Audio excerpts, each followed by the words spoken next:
Near બાલદરિયામાંથી હમણાં રાજકોટને એક બનાવ બન્યો છે. અત્યારે આ બનાવની લીધે પ્રશ્ન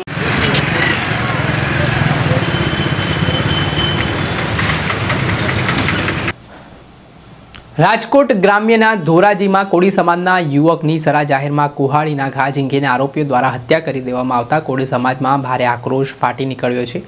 આ ઘટનામાં આરોપીઓનો વરઘોડો કાઢવામાં આવે તેવી માંગ સાથે કોળી સમાજના લોકો રસ્તા પર ઉતર્યા હતા.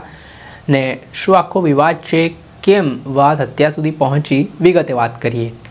વૈષ્ણવજન તો તેને કહીએ જે પીડ પરાઈ જાનાને રે. નમસ્કાર દર્શક મિત્રો, નવજીવન ન્યૂઝમાં આપનું સ્વાગત છે. હું છું ફૈઝાન. છેલ્લા થોડાક સમયથી ગુજરાતમાં હત્યા હવે ખૂબ જ સામાન્ય ઘટના બનતી દેખાઈ રહી છે. સામાન્ય બાબતોમાં લોકો ઉશ્કેરાઈને એકબીજાને મોતને ઘાટ ઉતારી રહ્યા છે. ગઈકાલે જ ભાવનગરમાં રબારી સમાજના યુવકની હત્યા કરી દેવામાં આવી.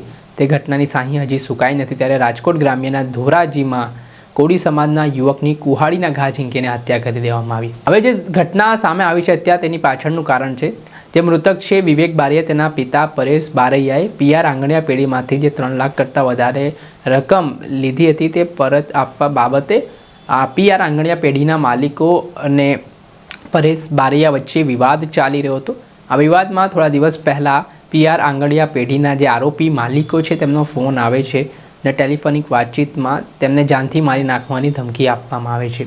વાત આટલેથી નથી અટકતી. ગત શનિવારે સાંજે અંદાજે 7 વાગ્યાની અરસામાં પરેશભાઈનો દીકરો વિવેક છે તે ITI સામે મોર્નિંગ વોક માટે નીકળ્યો હતો. આ દરમિયાન આરોપી ભગીરથસિંહ જેઠવા અને મહિદીપસિંહ જેઠવા નામના 2 શખ્સો બ્રેઝા કારમાં આવે છે. આ કારની અંદર કુહાડી હોય છે અને વિવેક પર કુહાડીના ઘા ગળાના ભાગે ઝીંકીને તેની હત્યા નિપજાવીને ત્યાંથી આરોપીઓ ભાગી જાય છે. આ ઘટનાની જાણકારી મળતા કોળી સમાજના લોકો મોટી સંખ્યામાં હોસ્પિટલ ખાતે ઉમટે છે. ન્યાયની ગુહાર લગાવવામાં આવે છે. આ ઘટનામાં બંને આરોપીઓની પોલીસે ગણતરીના કલાકોમાં ધરપકડ કરી છે.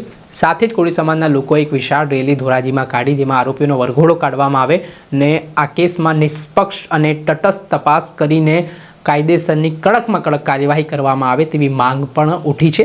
ત્યારે જોવાનું રહ્યું કે હવે આરોપીઓ સામે સ્થાનિક પોલીસ સ્ટેશન ખાતે હત્યા તેમજ અલગ અલગ કલમો હેઠળ પોલીસે ગુનો દાખલ કર્યો છે અને આરોપીઓને દબોચી પણ લીધા છે. ત્યારે આગામી સમયમાં કઈ રીતની કાર્યવાહી થાય છે. પરંતુ પરેશ બારૈયાના પરિવારમાં તેમના દીકરાના મૃત્યુથી હૈયાફાટ રુદન જોવા મળ્યું છે. માતમનો માહોલ જોવા મળી રહ્યો છે. દર્શક મિત્ર, આવા જ નવા વિડીયો સાથે આપણે માહિતગાર કરતા રહીશું, એટલે નવજીવન ન્યૂઝ જોતા રહો.